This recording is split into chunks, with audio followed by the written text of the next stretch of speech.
เรือเสือเมื่อน้องธิดาลาวเดินทางไปฮอดลพบุรีห้องดังสนั่นหวั่นไหวขับรถบอกว่าพบญาติพี่น้องอยู่ที่นั่นงึดหลายมันแม่นแท้หรือบ่สวัสดี FC แฟนคลับทุกท่านมาพบมาพ้อกันคลิปนี้เอากันตอนเศร้าหนาวเหน็บมือนี่กลับคืนมาหนาวอีกแล้วในตอนเศร้านี่อากาศ16องศาซึ่งมันฮ้อนมาประมาณ 3-4 วันนี่แหละตกใส่เมื่อวานนี่ตอนแรงมีลมหนาวเข้ามาลมเริ่มประมาณ 4 โมง 5 โมงเมื่อวานนี้พากันไปหาปูหาปลากันหนาวลมว้อยๆอยู่ทานผู้ชมบ่คิดว่าฝันว่าเศร้ามื้อนี้อากาศมันจะตกฮวบจาก20ปลายองศามาเป็น16องศาเฮ็ดให้ทุกคนต้องกลับมาใส่เสื้อกันหนาวฮู้สิคือเก่าเนาะแจ้งข่าวถึงบรรดาแฟนๆอยู่น้ำของฟังนั่นก็แล้วกันให้ระมัดระวังปัจจุบันนี้ลมหนาวกลับคืนมาอีกแล้วเด้อเนาะหลายคนก็ถามเจบ่ลาวเป็นได้หนาวบ่ทั้งเวียงจันทน์ทั้งประเทศลาวหนาว2-3 มื้อนี่บ่หนาวแต่มามื้อนี้หนาวอีหลีหรอทุกคนก็คงจะเจอสภาพอากาศแบบเดียวกันนี่แหละเนาะคลิปเศร้าๆนี่ก็ไปเบิ่งเหตุการณ์มื้อวานมื้อก่อนนี่ในช่วงที่น้องธิดาลาวเดินทางเนาะเป้าหมายคือจะมุ่งหน้าไปที่เชียงใหม่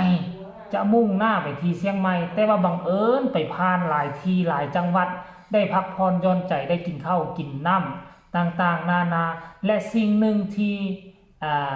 FC แฟนคลับพากันเบิ่งแล้วก็มีความสุขนะเห็นน้องธิดาลาวบ่คิดบ่ฝันว่าจะเจอเหตุการณ์แบบนี้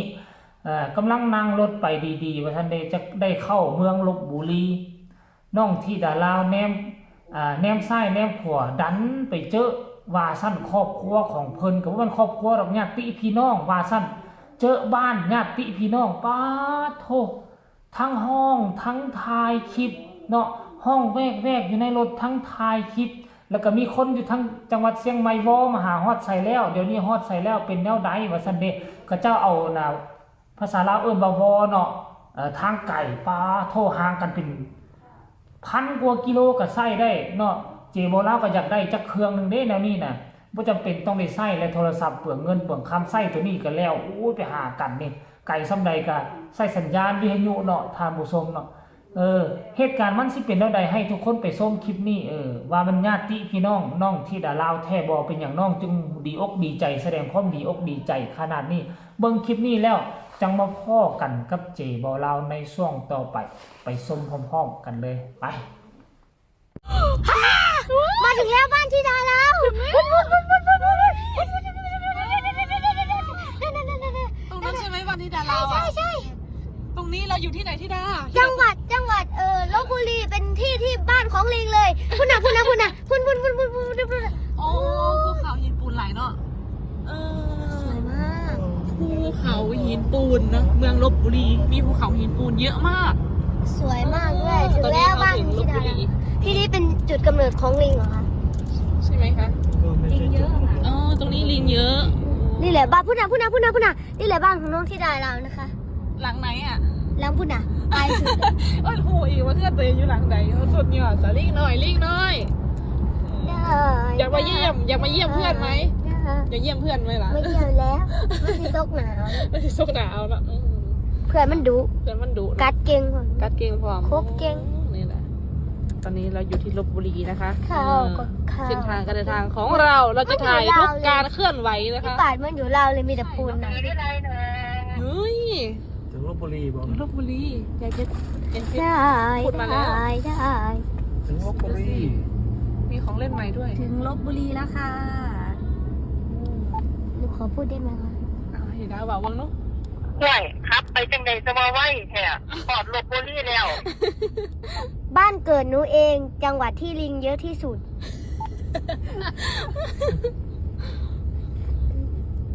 คุณจะมาจากไหนปีที่1พาธิดาลาวกลับบ้านเกิดลพบุรีอยู่ป้ายเขาเลยค่ะ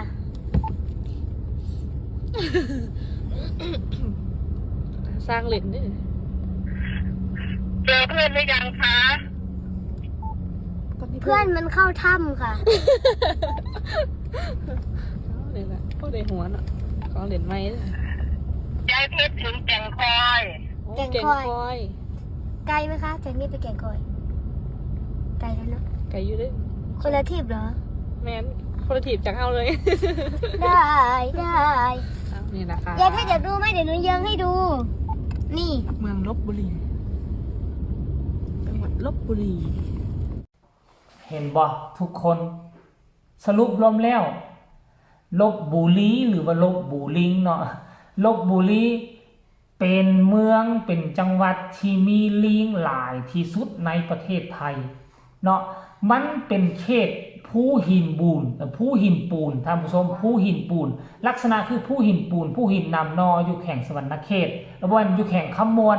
ที่ถูกขึ้นทะเบียนเป็นมรดกโลกไปแล้วมรดกโลกแห่งที่4ของเราเนาะอยู่ที่ภูผามานเนาะภูหินนำนอแข่งคำมวลแต่ว่าอยู่แข่งคำมวลนั้นมันจะเป็นภูหินนำนอที่หลายเนาะหลายภูหลายหน่วยมดทั้งหน่วยภูอยู่คำมวลนั้นจะเป็นภูน่ะหินนำนอมดแต่ว่าอยู่ลพบุรีนี่ภูหินนำนออาจจะเป็นอยู่เขตบริเวณนั่นซื่อๆเนาะแต่ว่าบังเอิญจุดพิเศษมันมีเนาะเขาว่าฝูงลิงหลายโอ้โหฝูงลิงนับพันตอนช่วงปีกายนี่ก็เสียงดังกระทึกคึกโครมตามสื่อโซเชียลบอกว่าเห็นพญาวานอนโตใหญ่ซ้ำคนสูง 2-3 เมตรนั่งอยู่โงนหินวาซะเด้พากันสูงเข้าไปพากันตื่นเต้นหลายวันเติบโทรภาพทีวีก็พากันไปกระทำข่าวจนพิสูจน์กันมันบ่แม่นพญาวานอนเป็นลิงธรรมดานั่นแหละวาซะเด้แล้วเป็นยังน้องธิดาลาวจึงดีอกดีใจขนาดนั้นก็เพราะว่าเขาเอิ้นธิดาลิงดื้อเต้นดองๆแดงๆคือลิงก็เลยตั้งฉายาว่าเป็นลิงน้องธิดาลาวก็บ่เครียดบ่ขมให้ผู้ใดแซมแถมยังดีอกดีใจไปเจอลพบุรีก็เอิ้นว่าลพบุรีมาเจอครอบเจอครัวเจอญาติพี่น้องกลายเป็นเรื่องตลกคบขันหัวกันแตกวุ่นอยู่ในรถในมือวานมือก่อนนี่ทานผู้ชมเอ้ยเนาะหลังจากนั้นเดินทางมือก่อนนี่ก็เดินทางไปอยู่ที่จังหวัดตากบ่สามารถไปต่อได้เพราะอีกเมื่อยหลายไปนอนอยู่หั่นก็ได้มีโอกาสไปกราบพระเจ้าตากท่านผู้ชมกราบศาลบ่แม่นกราบพระเจ้าตากหรอกกราบศาลพระเจ้าตากสินมหาราชผู้เกียงไก่ผู้เกียงไก่ท่านผู้ชม FC แฟนคลับแล้วล่าสุดเมื่อวานนี้ก็โพไปฮอดเชียงใหม่เป็นที่สำเร็จเสร็จสิ้นเรื่องราวอยู่ในเชียงใหม่คงจะเอาไว้คลิปหน้าเนาะสำหรับคลิปนี้ก็น่าจะฝากฟังแฟนๆเอาไว้สำนี้ก็แล้วกันใครมีคำคิดคำเห็นแนวใดก็ส่งข่าวมาได้ทั้งใต้คอมเมนต์พ่อกันใหม่ในคลิปหน้าคลิปนี้ลาทานผู้ชมไปก่อนสบายดี